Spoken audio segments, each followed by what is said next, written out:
নমস্কাৰ। এটি স্বৰচিত কবিতা পাঠ কৰিবলৈ লৈছোঁ।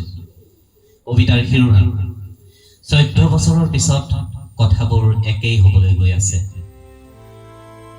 আপোনালোকৰ দৰে ময়ো কান্দিছোঁ।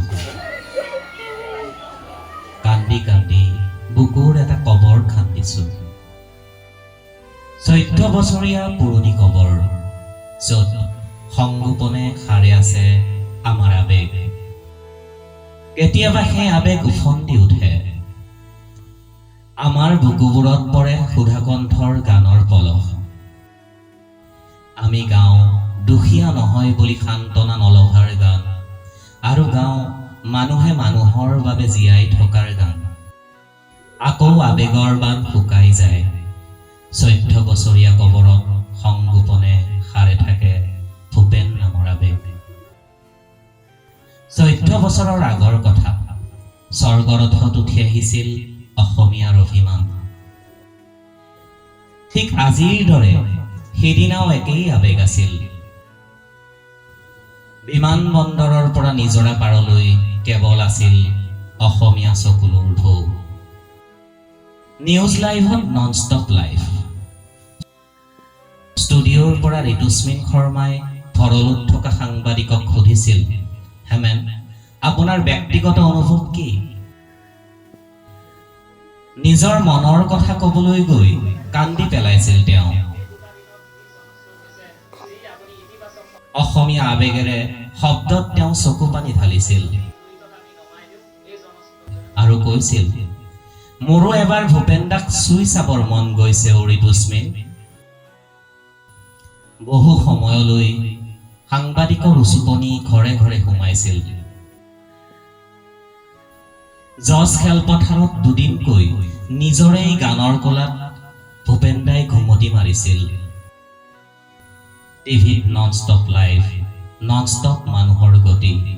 নাছিল দিন ৰাতিৰ চিন, নাছিল হিন্দু মুছলমানৰ ভিন।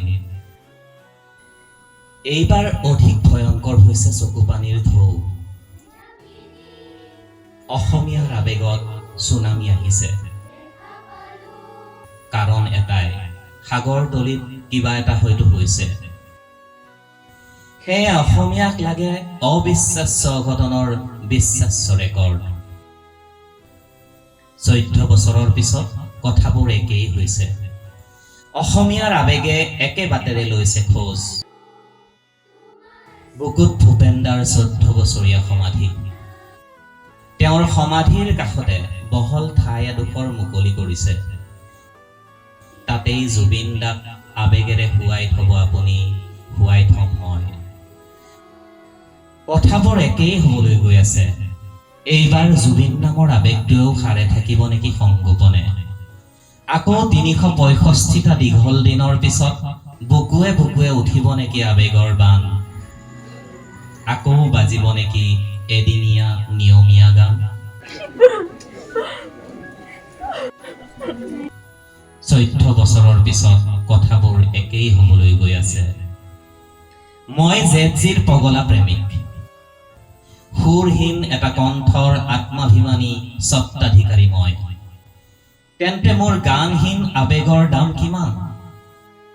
আনৰ দৰে মইতো পাতিব নোৱাৰো আবেগৰ সুৰীয়া বাৰ্ষিকী।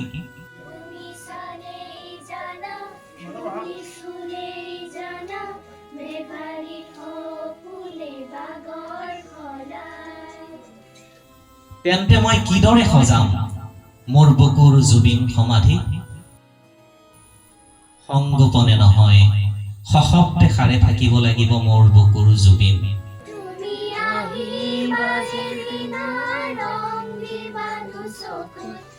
জেনেৰেশ্যন আলফাৰ পৰা বিটালৈকে, বিটাৰ পৰা গামালৈকে বুকুৱে বুকুৱে হ'ব লাগিব জুবিন নামৰ আবেগৰ প্ৰবাহ।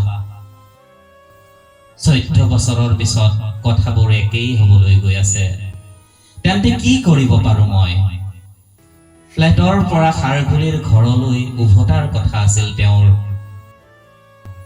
নদী গছৰ প্ৰেমিক আছিল তেওঁ। তেওঁ হেনো বনৰীয়া আছিল। ইউকেলিপ্টাছ গছৰ দৰে ওখ হ'ব খুজিছিল।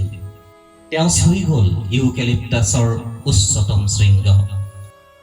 অথবা নিজেও হৈ ৰল গানৰ ইউকেলিপ্টাছ।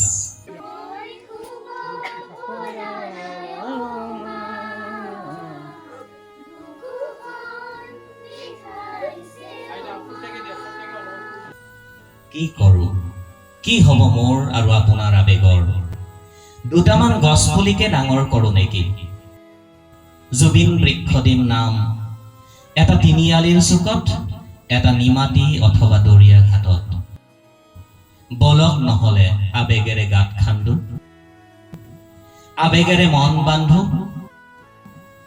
আমি দুয়ো ডাঙৰ কৰিম দুডাল সেউজীয়া। আপুনি ৰুব কুমলীয়া নাহৰ আৰু মই ৰুম অভিমানী ইউকেলিপ্টাছ।